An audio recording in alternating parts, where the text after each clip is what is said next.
Municipality పరిధిలోని survey number 275, 277, 278లో ఆనాడు ఉన్నటువంటి కాంగ్రెస్ ప్రభుత్వం 2006, 2007లో అర్హులైనటువంటి పేదలైనటువంటి బీసీ, ఎస్సీ, ఎస్టీ మైనార్టీలను గుర్తించి 370 మందికి నివేశన స్థలాలు కేటాయించారు. ఆ నివేశన స్థలాలు కేటాయించిన తరిమిలా అక్కడ వాళ్ళందరూ కూడా అనేక వ్యయ ప్రయాసాలకు వచ్చి లక్షల రూపాయలు ఖర్చు పెట్టి అప్పులు తెచ్చి అక్కడ బేస్మెంట్ లెవెల్, లెంటల్ లెవెల్, అట్లాగే స్లాబ్ లెవెల్ కూడా నిర్మించుకున్నటువంటి పరిస్థితి ఉంది. ఆనాడు ఉన్నటువంటి ప్రభుత్వం కేటాయించింది తప్ప కనీస సౌకర్యాలు కల్పించలేదు.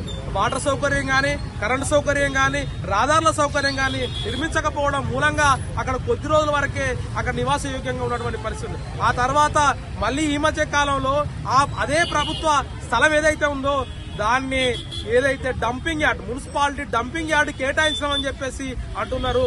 ఇది తప్పు. ఏదైతే పేదలకు కేటాయించినటువంటి స్థలంలో పేదలకే ఇవ్వాలి.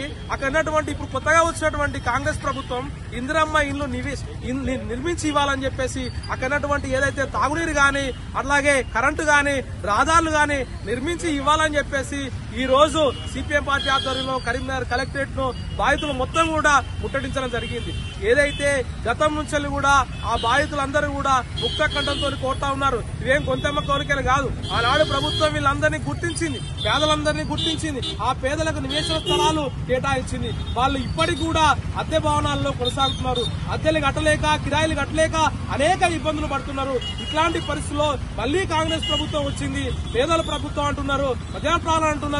మరి ఈ పేదల ప్రభుత్వం అయినా మళ్లీ వీళ్ళందరికీ కూడా వీళ్ళు ఏవైతే కోరుతున్నారో అవన్నీ కూడా ఇంప్లిమెంట్ అయ్యే విధంగా ఈ రాష్ట్ర ప్రభుత్వం, అధికార యంత్రాంగం కూడా కృషి చేయాలని చెప్పేసి సిపిఎం గా డిమాండ్ చేస్తున్నాం. లేని ఎడల దశల వారీగా పోరాటాన్ని ఉధృతం చేస్తామని చెప్పేసి ఏవైతే ఇండ్లు, ఏదైతే స్థలాలు కేటాయించారో ఆ స్థలాలు కేటాయించి మళ్లీ తిరిగి ఏదైతే ఇందిరమ్మ ఇల్లు నిర్మించే వరకు, కనీస సౌకర్యాలు కల్పించే వరకు ఈ పోరాటం ఎక్కడ కూడా ఆగేది లేదని చెప్పేసి, ఎంతవరకైనా తెగించి పోరాడతామని చెప్పేసి బాధితుల పక్షాన సిపిఎం పార్టీ కూడా ఈ రాష్ట్ర ప్రభుత్వాన్ని, ఈ అధికార యంత్రాంగాన్ని గుర్తు చేస్తా ఉంది.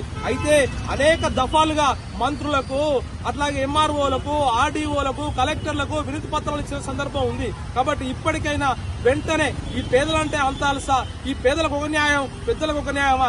ఎకరాలకు ఎకరాలు భూ కబ్జాలు జరుగుతున్నాయి, ఆక్రమణలు జరుగుతున్నాయి. 80 గజాలు కేటాయించారు. 370 మందికి 80 గజాల చొప్పున కేటాయిస్తే ఆ 80 గజాలు కూడా నోటికొచ్చినకు మళ్లీ లాక్కునే విధంగా ఈ ప్రభుత్వాలు పనిచేయడం అంటే ఎంత సిగ్గుచేటు, ఎంత నిస్సిగ్గుగా ఈ ప్రభుత్వం బరితెగిస్తుందనేది అర్థమవుతుంది. కాబట్టి పేదలకు కేటాయించినటువంటి ఏవైతే ఈ స్థలాలున్నాయో మళ్లీ వాళ్ళందరూ కూడా ఇవ్వాలి, ఇందిరమ్మ ఇల్లు కట్టించి ఇవ్వాలని చెప్పేసి, కనీస సౌకర్యాలు కల్పించాలని చెప్పేసి ఆ పేదల పక్షాన సిపిఎం పార్టీగా నిరంతరంగా వాళ్ళ వెన్నంటి ఉంటుంది.